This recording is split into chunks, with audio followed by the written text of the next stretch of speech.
this is an iHeart podcast. Guaranteed human.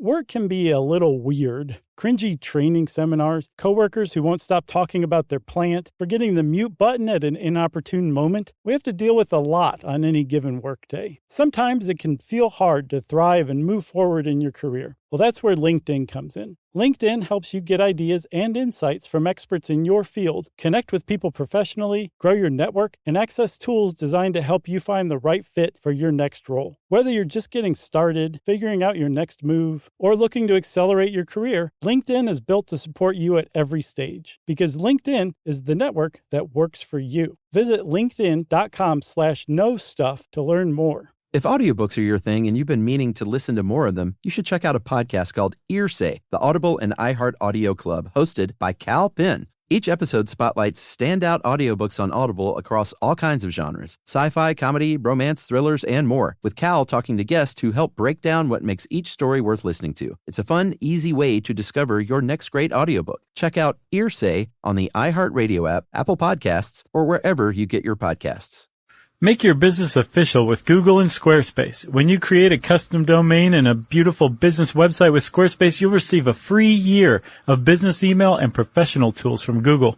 It's the simplest way to look professional online. Visit squarespace.com/Google to start your free trial. Use the offer code WORKS, WORKS, for 10% off your first purchase. Google and Squarespace. Make it professional. Make it beautiful. Welcome to Stuff You Should Know from HowStuffWorks.com.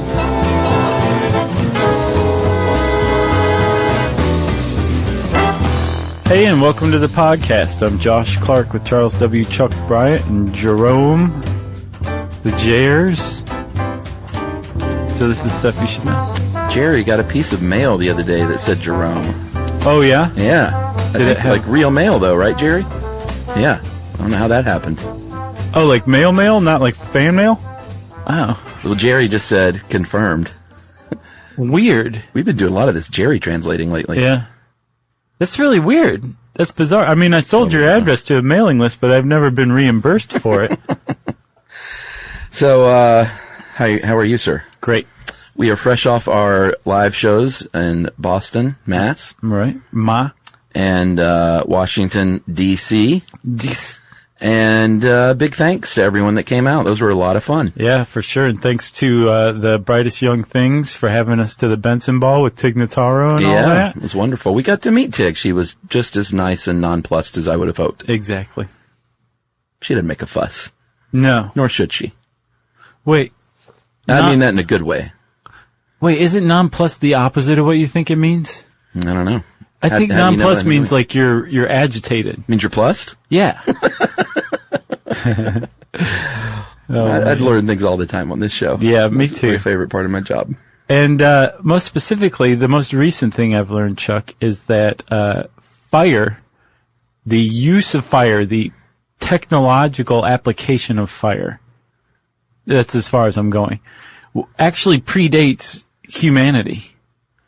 That it was Homo erectus who was the first upright hominid who controlled fire, and it was as long ago as 1 million years. There's evidence of the controlled use of fire by humans as much as 1 million years ago. Yeah, it says here in this article that you found that in China there are hearths of clay, silt and limestone from like 500,000 years ago, and signs like you said in Africa over 1 million years ago that people, and these are in caves, so essentially an indoor fireplace. Right, yeah. But, and if you are an anthropologist, you are familiar with the term hearth, but that's usually used to describe something that doesn't really resemble the hearth that we'll talk about today. Usually it was just a shallow depression. Maybe it did have some limestone or some clay or something else to keep it from catching fire, but nothing like the fireplaces we know of today. The ones we see and say, there's a fireplace, they're actually about 700-ish years old. Yeah, and I think the history of the chimney isn't super clear, but by the 14th century in, of course, Europe, when you had little dough, you could then afford the nice chimney, or maybe just any chimney. Well, actually, yeah, people started to afford chimneys quite a bit. There was, especially in, say, jolly old London, there was a lot of chimneys that sprung up. Yeah. They weren't happy about it, right? A lot of problems that arose, as we'll see later on. Yeah. But yeah, it's kind of interesting to see the fireplace hasn't really changed much in like 700 years. And then you step back and you're like, no, actually that's kind of evident when you think about the fireplace and how ridiculously inefficient it is. Yeah, it's kind of changed. I don't know. It depends what your definition of changed is. A hole in the wall with a hole above it that's tall and narrow and leads to the outside. Yeah, within that, there have been a lot of changes. Sure. But the overall general design has been relatively unchanged for 700 years. It's like toilet paper. Yeah, they're not as straight as they used to be. Ben Franklin was someone who did a lot of complaining in life. He did. About when, he was just the kind of person who would look around the world in his everyday surroundings and say, why do people do it like this? That's stupid. I'm Ben Franklin. There's better ways. Listen to me. Right. Take a peek under my silken robe. Sure. He very famously wrote that on the back of the Declaration of Independence. But fireplaces used to get under his skin, apparently, because of the design. And we're going to talk about this. The traditional fireplace is fairly wasteful. Oh, tremendously so. And it can even make your room colder. Yes. Which is counterintuitive. Yeah. It's like nonplussed. Yeah. I looked that up, by the way. So nonplussed, I'm correct. The nonplussed means you're agitated. Well, it means that you are surprised and confused to the point that you are unsure how to react. So not necessarily agitated. Okay, gotcha. Just, but you're definitely not just like laid back. No. So Tig Notaro was not nonplussed. No. She was not confused on how to react. Right. She reacted the exact way, which was, hi, nice to meet you. Yeah, hey, how's it going? Yeah, she's just chill. Right. And very sweet. Yeah. I didn't expect, like, some big show, trust me. From anybody that meets us. Well, no. So I just want to put that out there. I didn't want to sound like I was disappointed. She didn't like throw those snap crackers and start tap dancing? No, I got exactly what I wanted, which was a very nice lady who gave me a big hug and a photo. I think that's come across. Yeah. Yeah. I'm sensitive to that stuff. Once I start opening my mouth, digging that hole. Yeah. You know what I mean? Here's a little more rope. Anyway, let me give you a stat here. Wait, first, I think everyone wants to hear about how you felt when you met Tig Notaro. I was super excited. Can you tell? How was she? So here's a little stat for you. The National Association of Home Builders did a survey, and I guess this is recent. It doesn't name the year, but it sounds recent. People still want their fireplaces to the tune of 77% of home buyers say, and that's, I guess, in the U.S. Yeah, like even I mean, that's accounting for the hot places as well. Sure. So I would imagine in the cold places, it's probably more like 100%. Yeah, well, I don't remember what episode it was, but we talked about how in New York it's very gauche these days to have a fireplace that you use because it's so wasteful. Now, does gauche mean what I think it means? Now I'm doubting everything. It means super laid back and nonplussed. Oh, so like New Yorkers are like, oh, you have a fireplace? Yes. How not green? Right. Which, I mean, they're correct. There's a lot of ungreenness associated with fireplaces. Brownness. Sure. Especially as far as like air pollution goes, air quality. Yeah. There's Heating a lot of efficiency. problems. Sure. There's a lot of problems that come out of it. Like, for example, I guess if we're going to talk about this for a second, if you are a kid and you have, respiratory diseases, you're far likelier to be living in a house where your folks burn wood. So if you're a kid or an elderly person, respiratory distress can be brought on because smoke's going to get in the room no matter how great the fireplace is. Right. Or if let's say if you already have asthma or something, you're not doing yourself any favors. Right. By letting that smoke and the particulate matter creep in there. Yeah, and also, I mean, like, house fires, there's like 25,000 house fires in the United States every year. that result in like 10 people's deaths. Yeah, directly from fireplaces. Yeah. But no matter who you talk to, for the most part, people say, still worth it. I'm gonna die of like black lung, and my house may burn down before I get a chance to, but I really love fires in the winter, and I'm willing to take that risk. So you know my deal, or do you? I don't know. We live in a house that was built in 1935. Oh, yeah. And we're renovating it still forever. Yes. And we have the fireplace that is not used. I know. And it's not able to be used. I know. Unless we pay like some pretty good dough to get it retrofitted and the chimney worked on. And I, for years, have been leaving just little sticky notes, and I'll write it in crayon on the bathroom wall, and just little things like, hey, Em, how about that fireplace? Mm-hmm. And she says, quit writing on the walls. Right. We're not getting a fireplace just yet.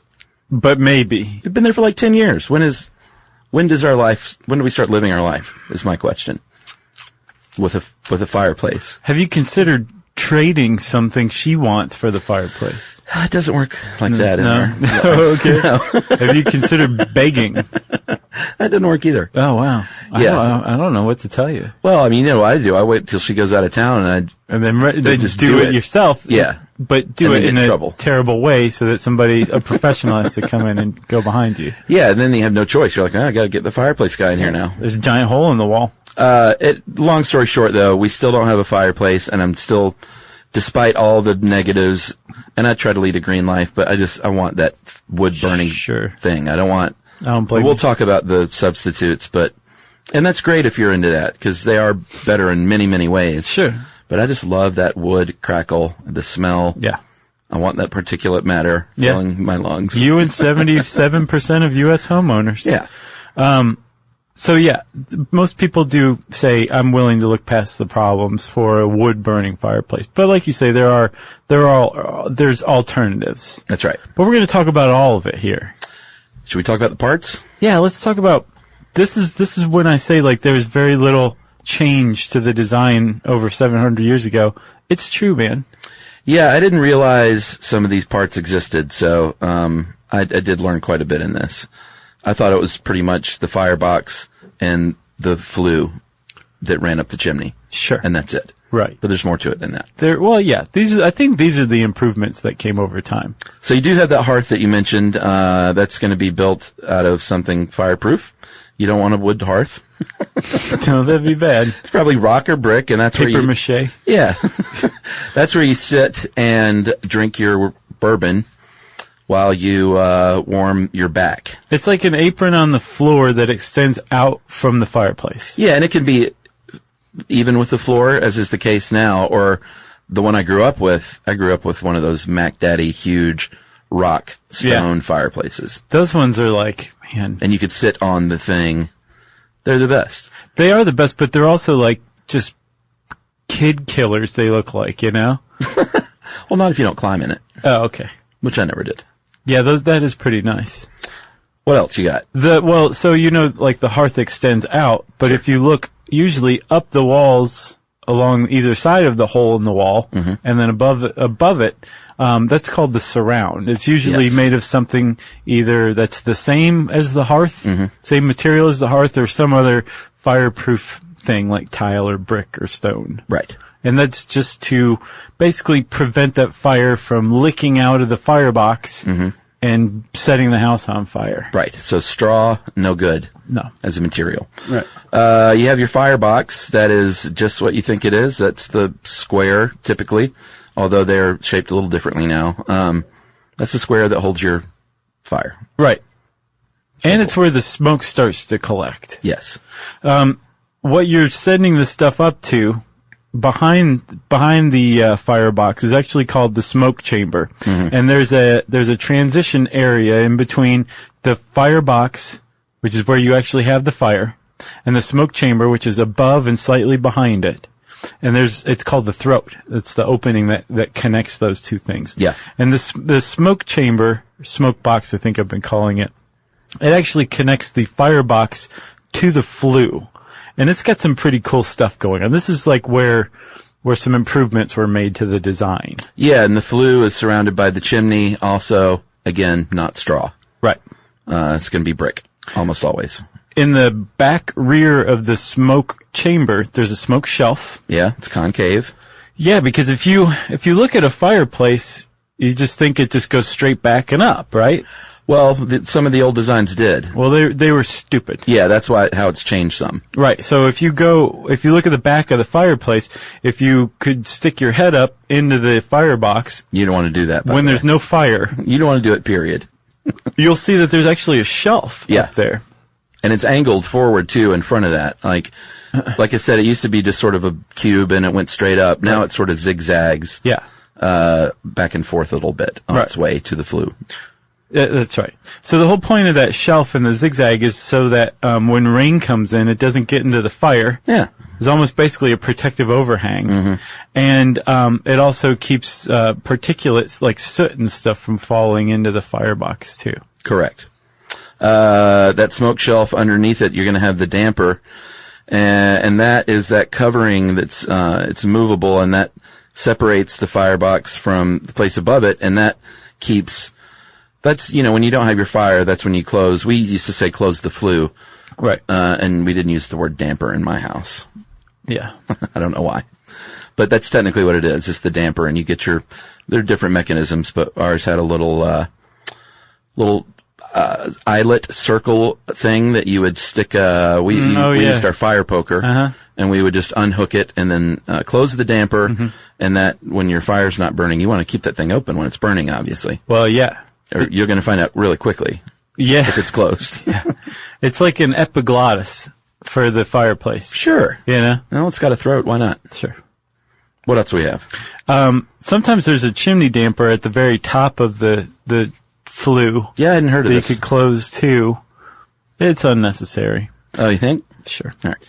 But then, at the very top of the chimney, there's something called a spark arrestor, which is usually like some sort of mesh grate that will allow like gas and air out, but will keep little embers and stuff from going out onto your roof and setting your house on fire. Yeah, especially like paper tends to float up and out. The chimney cap serves the same purpose, and that a lot of times is one and the same. Like the chimney cap and the spark arrestor, all one piece a lot of times. Right. Is that it?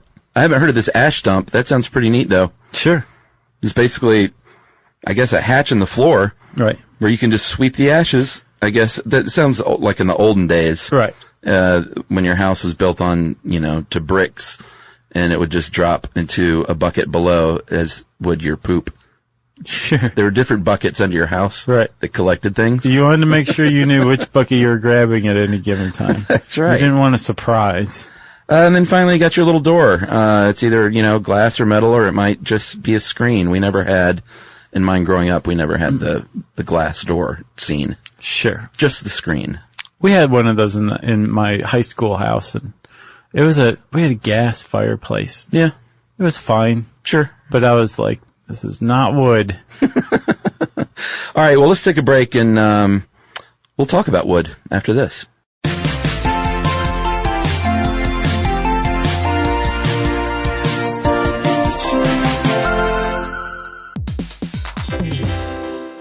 Hey everybody, we're here to talk to you about Wayfair, who believes that spaces should be functional, they should be comfortable, they should be well designed, and they can be well designed by you with their help. Your updated space should feel more comfortable, inviting, and practical for everyday use. And we're talking about outdoor seating. We're talking about grills. We're talking about major appliances. If you need storage solutions, Wayfair can help you out. Patio lighting, rugs, decor. It is your one-stop shop for home. Yeah, it's getting nice out, so it's time to think about living outdoors for the next few months. And Wayfair knows that outdoor furniture, it's heavy, it's intimidating to assemble. So Wayfair has stepped in and said, we're going to handle the hard part so you don't have to. That's right. You can shop Wayfair Verified, your shortcut to the good stuff. And that means their team of product specialists are going to vet everything by hand using a 10-point inspection, testing things like, quality materials, functionality and features, and even how long it takes to build that piece of furniture. And the overall experience save time, reduce hassle, and improved convenience. Patio season is here, and these deals won't last. So head to wayfair.com right now to get your outdoor space ready for way less. That's WAYFAIR.com. Wayfair, every style, every home.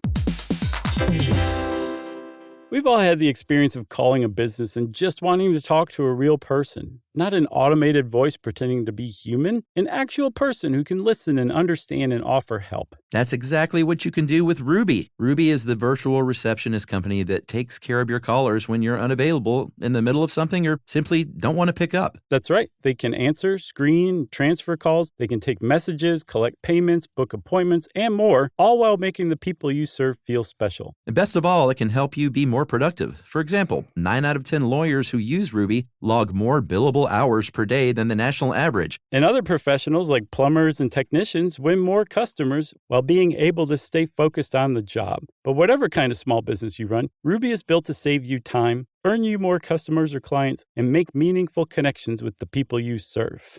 It's available 24/7, 365 days a year, and 100% based in the U.S. See why more than 15,000 small businesses use Ruby. Visit ruby.com, or better yet, call them at 844-900-RUBY.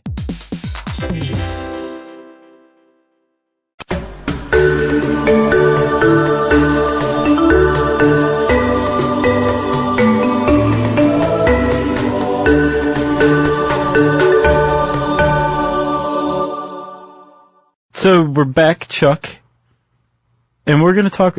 This would not be an apt episode if we didn't talk about basically the physics of how a fireplace works. Yeah. Because there are some physics involved. Yeah. Pretty impressive ones, if you ask me. Yeah, I love this article said, lighting a fire inside your living room, and it kind of hits home of like how kind of crazy that is. Right. And said there are 2 challenges. 1, not setting your house on fire. 2, keep the smoke from entering the room. Yeah. But yeah, never really thought about it. And everything we just talked about basically was to prevent the first part, catching your house on fire, the surround, the hearth, all that stuff. Yeah. But then if you get a little more into the guts of the fireplace, that's to keep the smoke from filling up in the room. And when you look around your house, you'll find that there's a lot of different places for air to get in. And that's actually quite necessary for a fireplace. It's quite necessary for living and breathing. Sure, for breathing, it's important for that too. Yeah. But to keep a fire going and to keep the smoke from filling up your living room, which again, you'll find out very quickly if you don't have your damper open, which I have before. Sure. If you have air coming into your house, then you can keep the smoke from the fire going up the way it's supposed to. And that happens simply because heat tends to rise. Yeah, one of the places I get a nice flow of air in my house is from closed windows. Oh yeah, you got thin windows? Yeah, we have it. We've only redone a few of the windows. Mm-hmm. That's on my must-do list is to get all the windows replaced. Yeah. But it ain't cheap. No. But you're going to earn that money back, over time with efficiencies. But yeah, I have those old windows, it can be fully shut and you can stand and your hair will blow. Right. And I'm like, where's this coming from? It's going through the glass. Yeah. It feels like. It's defying the laws of physics. It's freezing near my windows. Yeah. No, I remember you and I had a house like that, and it was, the wavy, vaguely wavy kind of windows. Yeah. Those were thin. It's kind of neat, though, to think that in 2016, I'm living like a settler, basically. Yeah. In parts of my home. Churning your own butter.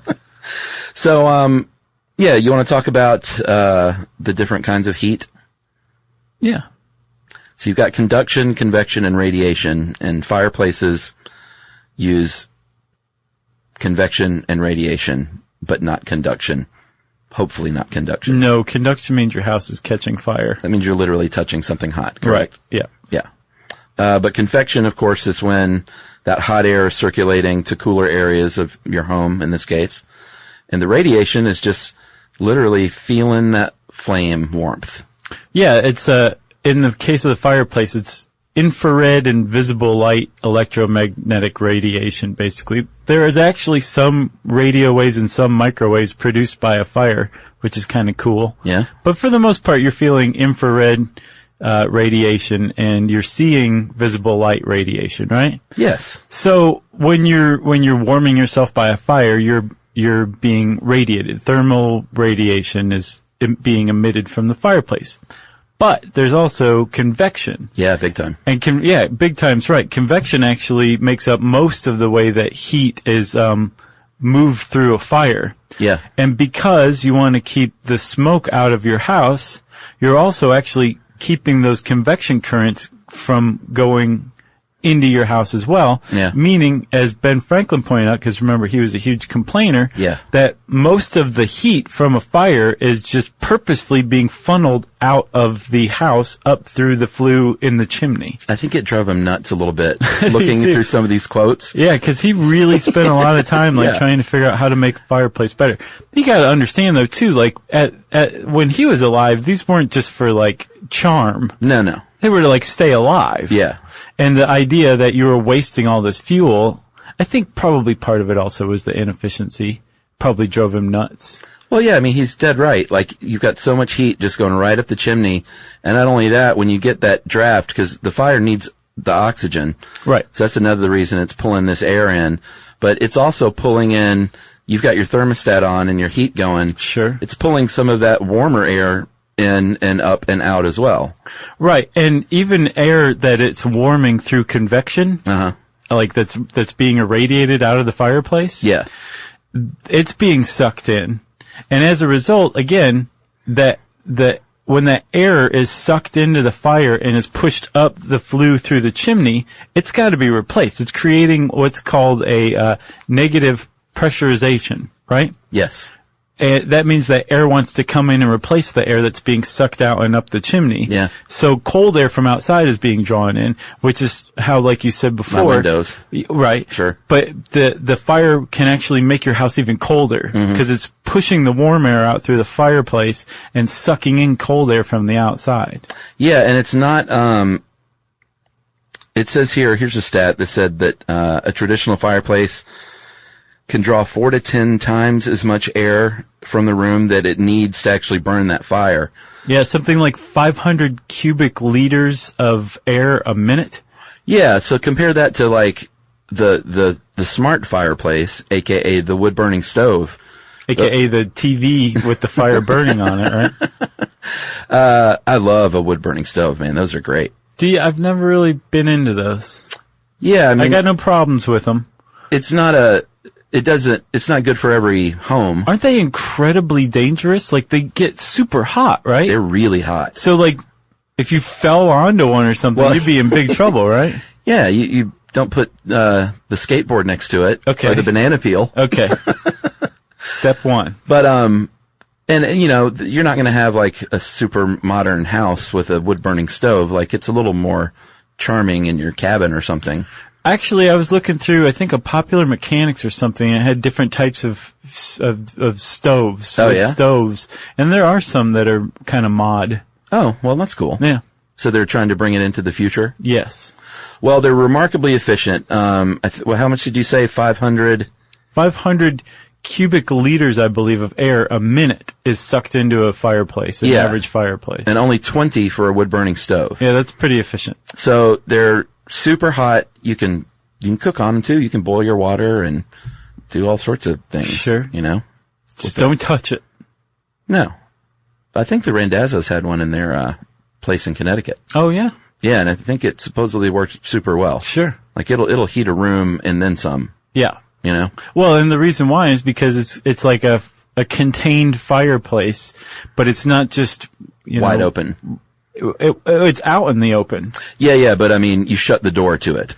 Right, you shut the door to it, so you're saving the warm air around it from being sucked in, right? Correct. And then it's also removed from the interior of the wall so that it can heat on all sides. Yeah, it's right out there so you can fall on it. Sure. And then the flue itself can go up and then out of the room so that the hot gas that's being carried out can heat the air in the room around it. Uh-huh. So you've got that stovepipe. Yeah, you've got a lot of different ways the air is being warmed in your house by a wood stove. Yeah, I'm going to look into these new ones. There's new ones. There's also like there's some famous ones that are like mid-century design that are super mod. Oh. Swedish ones.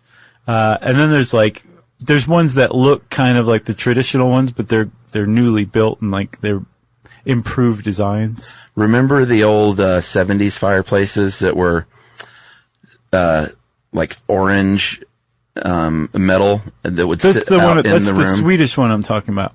Oh, really? Yeah. It's based on that old 70s look? No, that's the one I'm talking about, is the 70s one. Oh, okay. Yeah. There's newer ones, too. Gotcha. But the iconic orange one, yeah, that's... Yeah. Yeah. Like my friend, one friend in high school, Chris Booten, had the most 70s house. Is that right? Oh, dude, it was wonderful. Yeah. Like it was the orange fireplace built in a terrarium set type of deal with plants and rocks and things. I think there might have been a little fake waterfall. Was there macrame? Oh, I'm sure there was macrame at some point. But it was just, it had one of those sunken living rooms. Oh, I like those. You know? Yeah. And looking back now, like, it's a super cool, like, mod house. Like, people now would be like, oh my God, it's preserved in time. It's the greatest thing ever. Right. Like he had a waterbed, of course. But, one of his walls, his entire wall was like a blown up photograph of like a Hawaiian sunset. Oh, we had a couple of those in our house. Not a Hawaiian sunset, but we had like a forest with a waterfall going through it, and then in our kitchen a forest mural. Yeah. No water. That's very Ice Storm. Yeah, I've not seen that movie, but I can imagine. Because that was 70s, right? Is that in the 70s? Yeah, I mean, like, key parties are happening, and people are drinking eggnog around the orange lacquered fireplace. Nice. It's a wonderful time. But let's say you have just the regular old fireplace to start. Yeah. Right? Traditional you come across it, you say, what the heck is this thing? What do I do? Well, the first thing you do is you log on to the internet and go to How Stuff Works and look up how to operate a fireplace. Because How Stuff Works has you covered, man. Yeah, I mean, the only thing I could say this would probably be good for is if you've literally never started a fire. But it seems like common knowledge to me. Yeah, there's some details in there that, I don't know. Like hardwoods, right? You don't want to burn pine or any softwood. Okay. You want your hardwoods like hickory, ash, oak, that kind of stuff. And you want it seasoned. That's the key. Yeah, you can't go cut down a tree in your yard and chop it up and burn it the next week. That's not going to work. Because it will smoke and you'll see literally, I mean, when I go camping, we get rooked all the time on firewood purchases. Oh, yeah. And we sit down for the evening, throw the wood on there, and you just start hearing the sizzle. Yeah. And you see the water just literally boiling out of it. Right. And we're just like, oh man. Well, okay. That roadside guy, I'm going to go back. Here's how you tell. You got to test it right there in front of the guy and watch him squirm. You take 2 logs. Yeah. And you knock them together. Mm-hmm. And what you're looking for is a hollow sound. No thud. Hollow sound. Then you know it's seasoned. Yeah, but he would go like, city boy, this is North Georgia loblolly pine. You don't know what you're talking about. You'd say, well, pine's a softwood. I want hardwoods. Where's the hardwoods? I went to college. Get off my property and leave the boiled peanuts. Right. You'd say, I'm going to take half of the boiled peanuts for my time.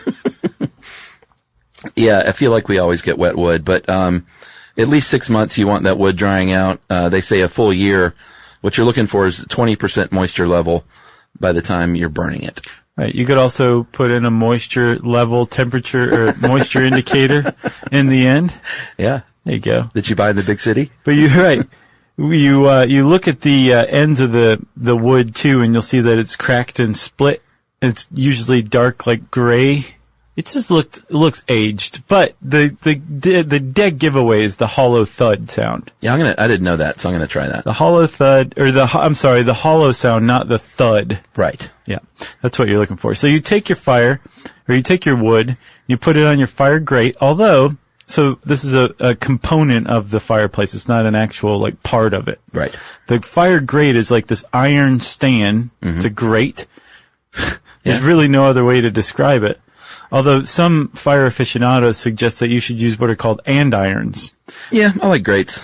Which are, an andiron is basically a grate missing the grate part in the middle. It's basically these 2 stands, a pair of stands that go in the fireplace, and it holds the logs aloft. Yes, right? So they burn through. The grate does the same thing, except it keeps burning like embers on the grate a little more. Mm-hmm. The reason why people are like andirons are great is because however you have it, a grate or an andiron, you want to keep a bed of embers going. Yeah. Because that is going to eventually become hot enough that you could throw anything on there and it'll start to catch fire. Yeah. So when you take your split logs, you put them on your grate or your andirons, put a little kindling beneath them, which is like thinner wood that'll catch fire easily. Yeah.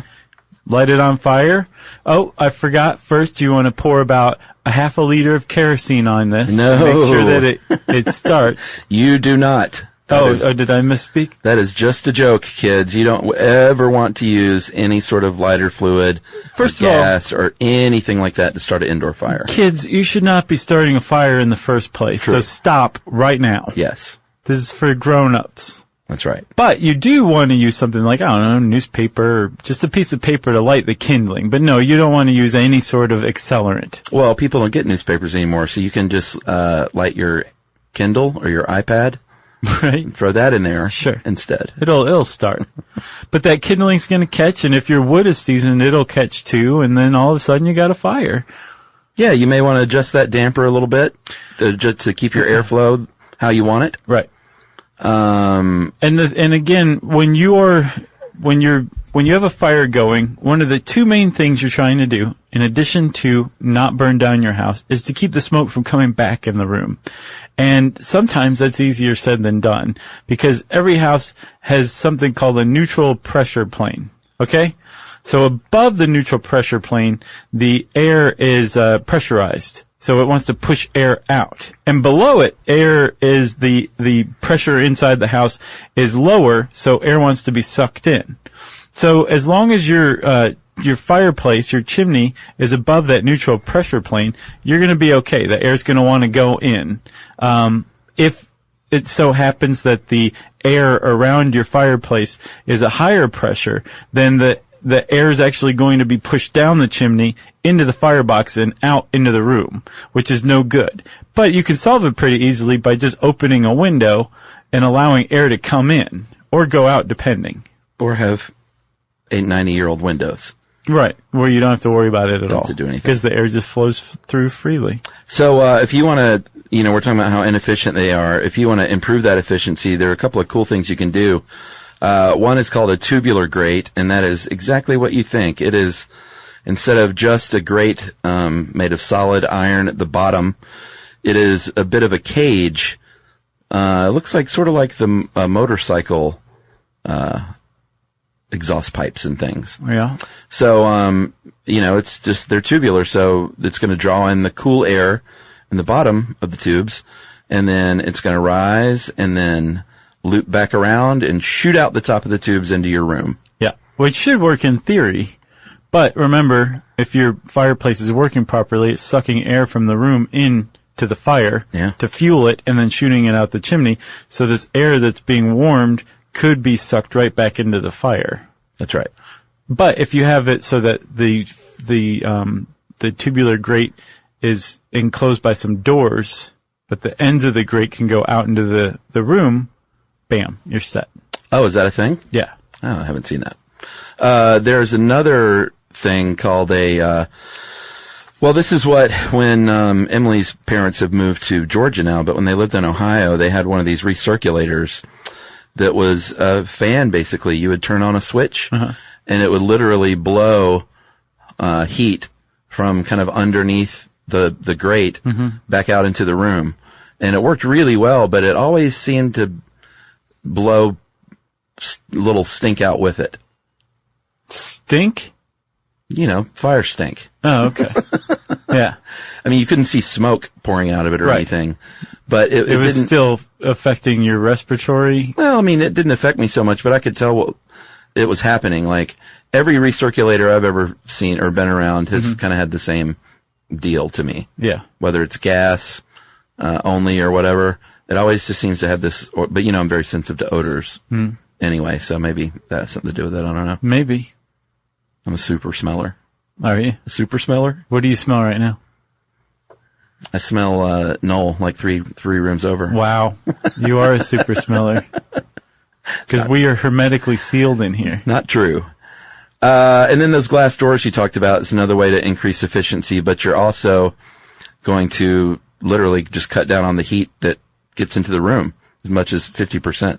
Yeah, there's not a lot that you can do to have a dramatic impact on the efficiency of the fire. For the most part, it's going to lose more heat than it puts out. Yeah. You just want to hope that you can warm the room you're in with the fire enough so that you don't mind. Yeah. Or if you're just after the aesthetic, then good for you. Yumi and I lived in a place where we had a fireplace for a couple of years. Yeah. We were hooked on it. Yeah. Hooked on it. It was wood burning, I guess? Yeah, oh yeah. Yeah. And we could get that room like hot. Yeah, yeah. You know? Toasty. If you keep a fire going long enough. That's the key. Yeah. You just have to waste more wood than you can imagine. All right, well, we'll take another little quickie break here, and we'll come back and talk about some more options and a very depressing history of child labor. Mm-hmm.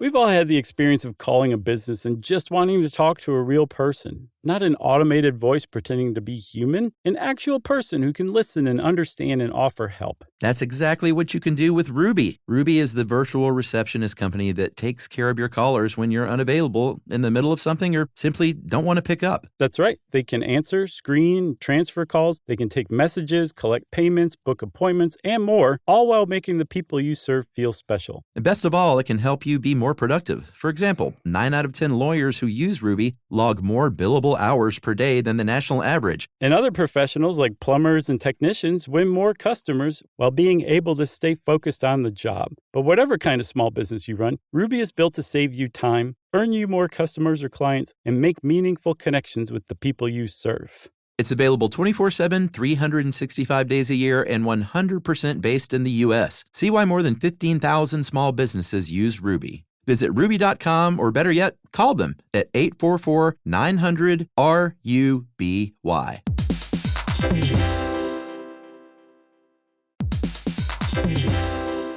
So you're considering getting a home security system, but you want something that fits your space. Well, with ADT Blue, it's easy to customize a system that's right for you and set it up yourself. Just pick the kit and monitoring system that makes sense for your home. Yeah, well, let's say you're worried about package theft right off your front porch. The ADT Plus app can walk you through setting up a new doorbell camera kit. Once it's installed, ADT Pros can help you keep tabs on it 24/7, or you can manage it yourself from the ADT Plus app. That's right. There are no long-term contracts, so you can change your monitoring plan whenever you want. The flexibility doesn't end there either. You can add to your system as you need with things like extra cameras or motion sensors. Some life decisions are hard, but thanks to ADT Blue, you can get DIY trusted ADT home security in a snap. Head to ADT.com/BLU to build your system today. And to find out more about home protection, check out a new episode of Grown Up Stuff with security expert Joe Mazza out on June 9th.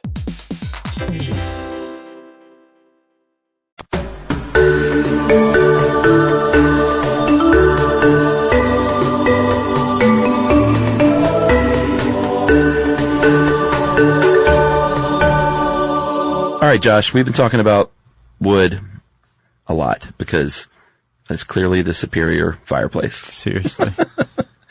But you can get the old gas fake log fireplace these days. Mm-hmm. My mom made the switch. Fake logs look pretty good these days. So wait a minute. She had a wood-burning fireplace and had a gas insert put in? Yes. Wow, okay.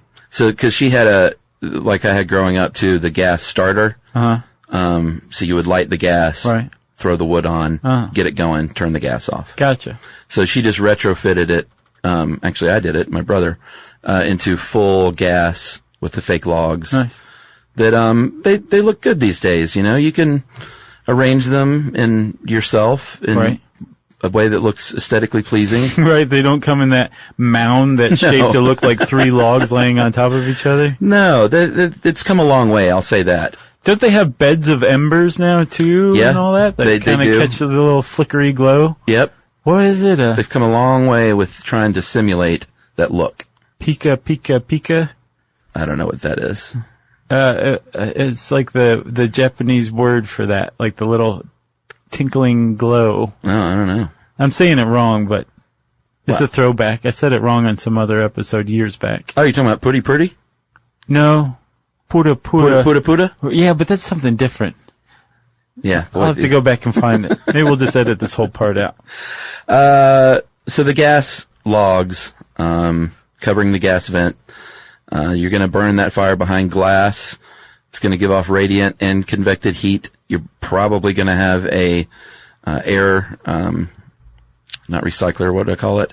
Exchanger? Air exchanger there working as well. Yeah, and one of the reasons it's so much more efficient is because it doesn't require any air from inside your room. Yeah. It draws air through a pipe from the outdoors because it requires much less, right? Yeah.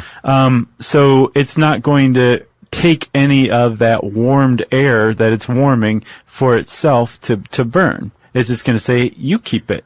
I'm gas. I'm super efficient. I love you in ways that wood could never imagine. Yeah, that's true. Wood is dirty and bumbling. And why do you love wood so much more than me? I'm gas. So, if you're getting a new house, you're probably going to have a gas fireplace.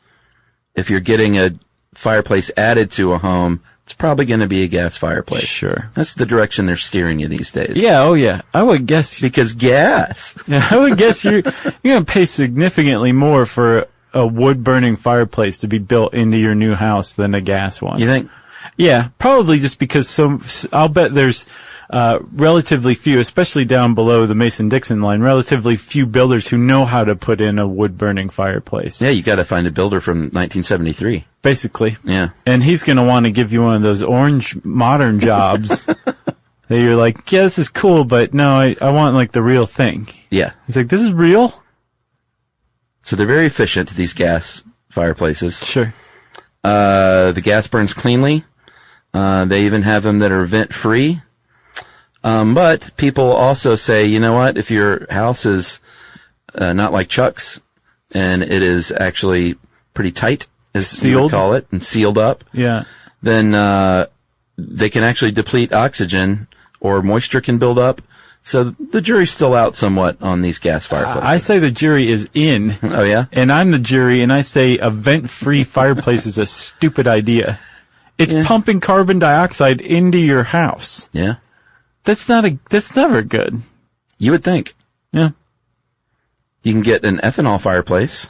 This one seems like okay. You've seen them before, right? Like if you go to a Marriott Courtyard or something like that. Yeah. They'll have like the chair situated around a table with a fireplace in the middle of the table. Uh-huh.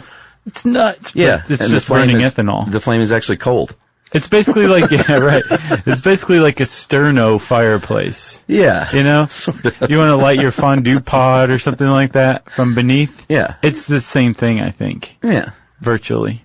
And then you can get the, woe unto you if you opt for the electric fireplace. Well, there's some now where you can get like an entertainment center. Yeah. With like a TV and then beneath it, a fake electric fireplace. Yeah. It's cool. So an electric fireplace has no fire. It is a heater and it simulates the look of a fire if you're 4 years old. and squinting. And if you're a squinty 4-year-old. Right. But we don't want to yuck someone's yum. So if that's your bag, then more power to you. It's just not for me. I have to take issue though with this article. It says that it's emission free. It's emission free on the user end. Right. It's still electricity, which means it's producing emissions at the coal-fired power plant that's producing that electricity. Yeah, that is. So don't be fooled if you're like, it's emission free. Nope. No. We're going to yuck that yum. Safety wise, got to watch out for those sparks if you got carpet around or hardwoods, I reckon. Yeah. Keep your bag of oily rags away from the fireplace. Yeah. It's a big one. You might want a fire extinguisher, but don't put it in the fireplace Right. itself. Carbon monoxide, investing in a carbon monoxide detector is worthwhile. It doesn't have to be like a smart carbon monoxide detector, although get one of those if you want. I'm just saying, if you're using a wood-burning fireplace, at the very least, get yourself a cheap but decent carbon monoxide detector. Yeah, get a dumb smoke one. detector's not quite enough. Yeah, I think you have to have those now. Isn't that the new code? I don't know. I haven't read the zoning codes in a while. Building codes. You should take a look. This is one of those kind of once a year things. If you know what you're doing, you can at least get a flashlight and kind of look everything over and see if there's anything obvious. Like if your flue cap is no longer on your chimney. Hurricane hit. Yeah, if there are big, cracks or anything. So what's wrong with yours? Cracks? Like your house would catch on fire? All I know is the guy did a lot of like, Maybe he just wasn't feeling it that day. No, he didn't put on a good show. He came over because their specialty is old houses and old fireplaces. Okay. So I thought this guy's going to be like, oh great, this is what I do. Yeah.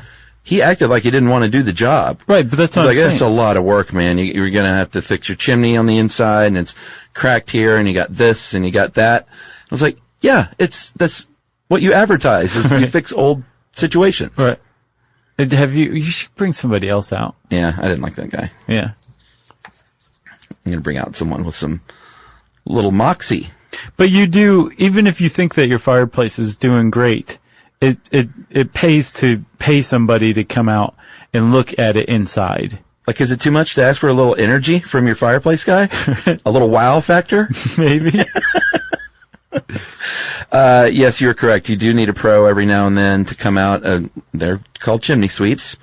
Yeah. And creosote is something, if you look up creosote, Creosote online, it sort of looks like black lava built up on the inside of your chimney.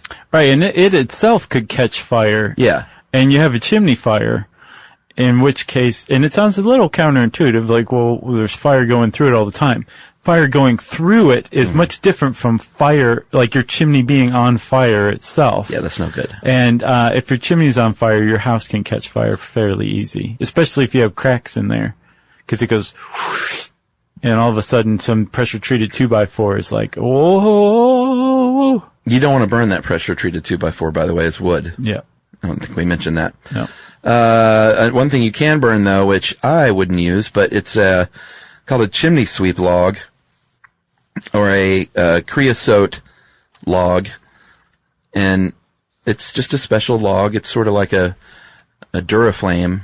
It's a prefab log. Right. It's a chemical log. But it's supposed to break down that creosote. Yeah. I don't know. Something about that made my radar went off like, I don't know if that's the best way to do things.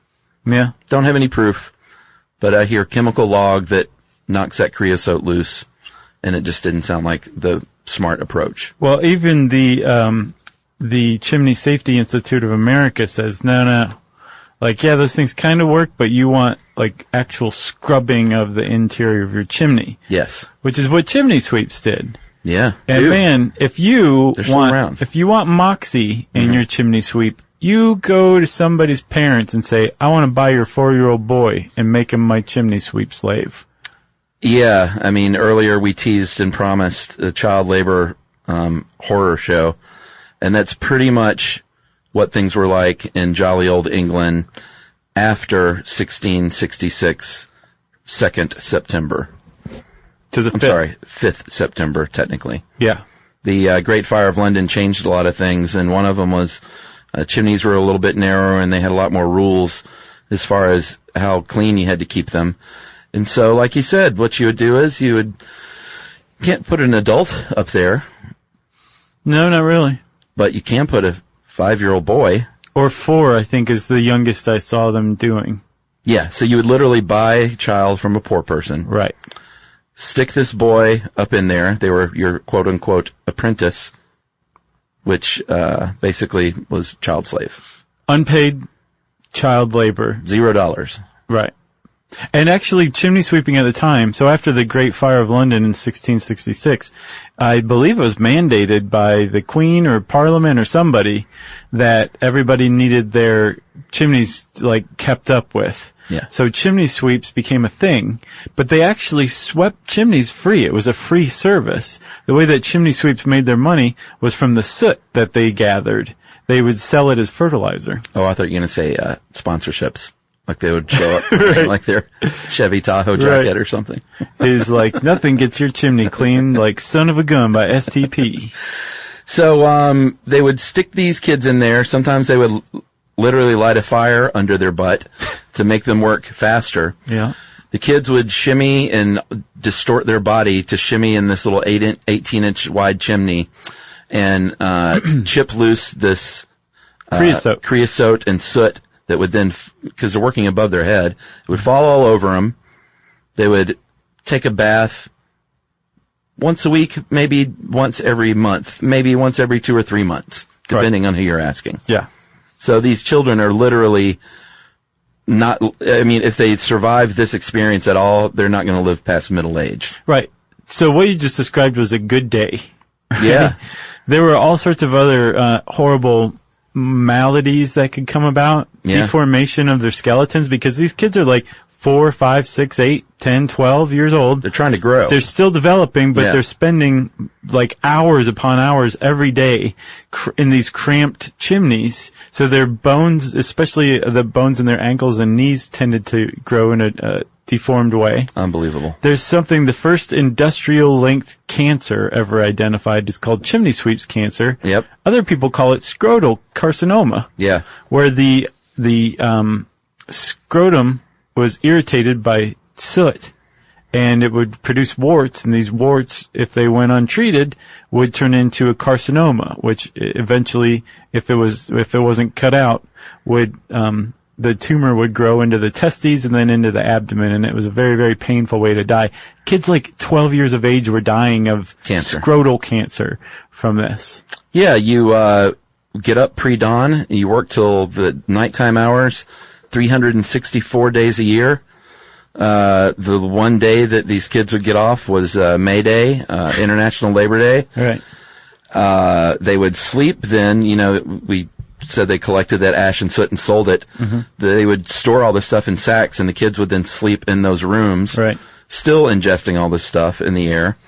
And quite often they would literally get stuck and die in these chimneys. Here's the part where I start to hyperventilate just thinking about this. Oh, from claustrophobia? Yeah. There's like this thing called positional asphyxia. Yeah. There's actually a pretty interesting Vice article called like A Brief History of People Getting Stuck in Chimneys. Uh-huh. And they actually illustrate how positional asphyxia happens using the Grinch. Yeah. As he's going down the chimney, his feet start to get above his head, mm-hmm. and all of a sudden he's stuck. You can't get out of that position. Oh, man. This would happen to real live English boys. Yeah. And American too, apparently, who would get stuck in the chimneys that they were cleaning out and would die there because they would asphyxiate. Their abdomen couldn't take in breaths any longer, right? It happened a lot. And actually, finally, it happened enough times that Parliament started to get involved. They first got involved in 1788 with the Chimney Sweeps Act, and they said, you know what? This is crazy. Yeah. You guys are buying 4-year-old kids. You can't do that. Chimney sweeps can be no younger than 8. Yeah. That was their first stab at reform, right? Yeah, and obviously child labor was a lot different back then as far as how we thought about when kids should work. Right. Or the idea of childhood hadn't even come about yet. Yeah, but even so, even for a time where it was believed that children should put forth an effort and work, mm-hmm. like 4 and 5-year-old kids, it's just ridiculous. Sure, right? They also added, though, that if you are a master of a chimney sweep, you have to make sure that they are allowed to go to church on Sundays.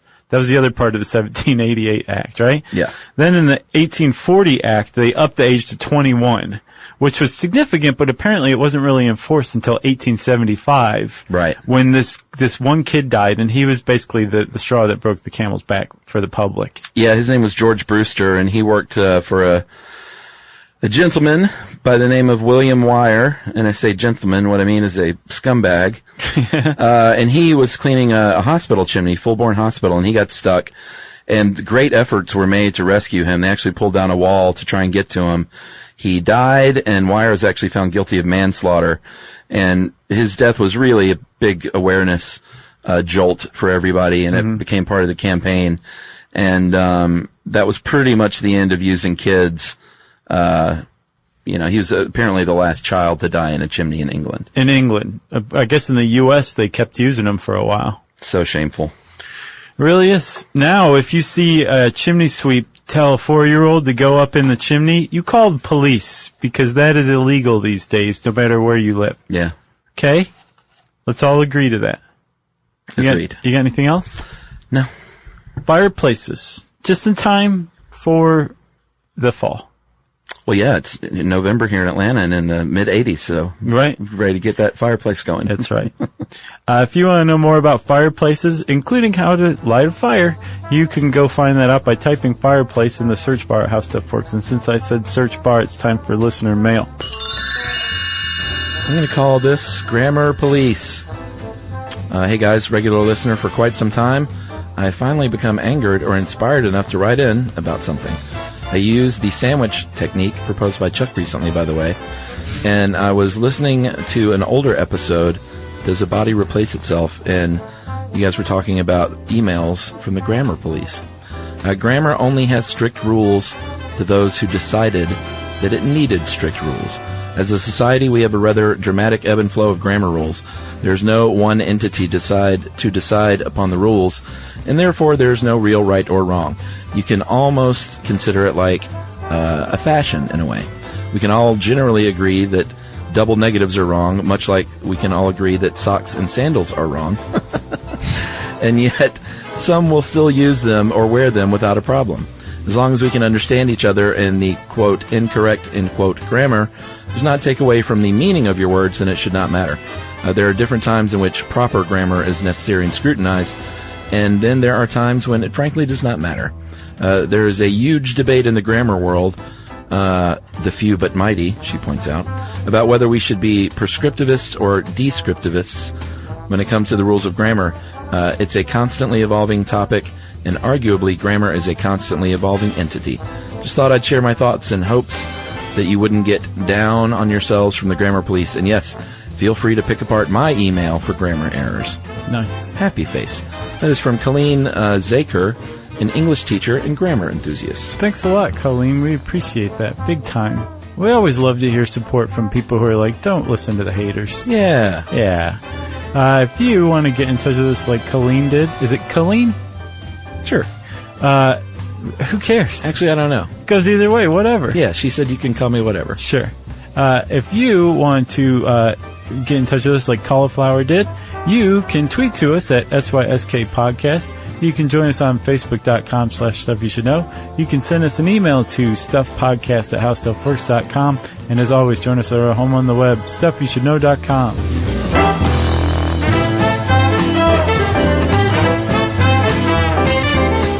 For more on this and thousands of other topics, visit HowStuffWorks.com.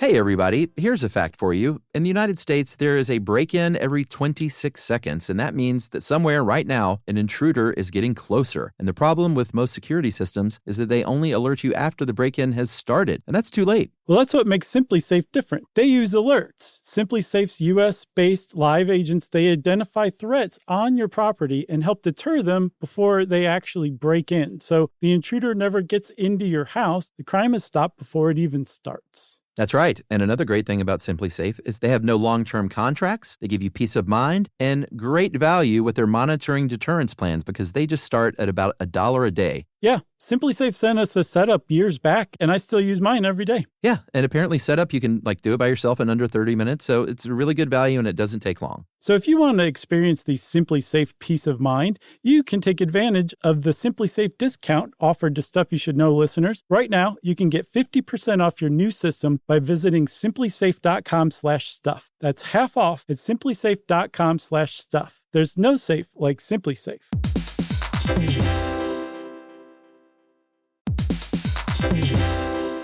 Hey, quick question for the parents listening right now. When's the last time your kid asked for something and you actually felt good saying yes? Because lately, a lot of families have been hearing the same thing. Can I have Lingo Kids, please? And here's the thing. Lingo Kids is the #1 entertainment platform for young kids with more than 4,000 interactive games, songs, and shows. Astronauts, wild animals, superheroes, dinosaurs. It's literally everything kids love all in one place. So when they ask for it, you can actually feel good saying yes. Download Lingo Kids for free and start exploring today, or unlock even more amazing content with Lingo Kids Plus. And if you go with the yearly plan, you can save up to 60%. Just search Lingo Kids in the App Store or Google Play. Lingo Kids, everything kids love.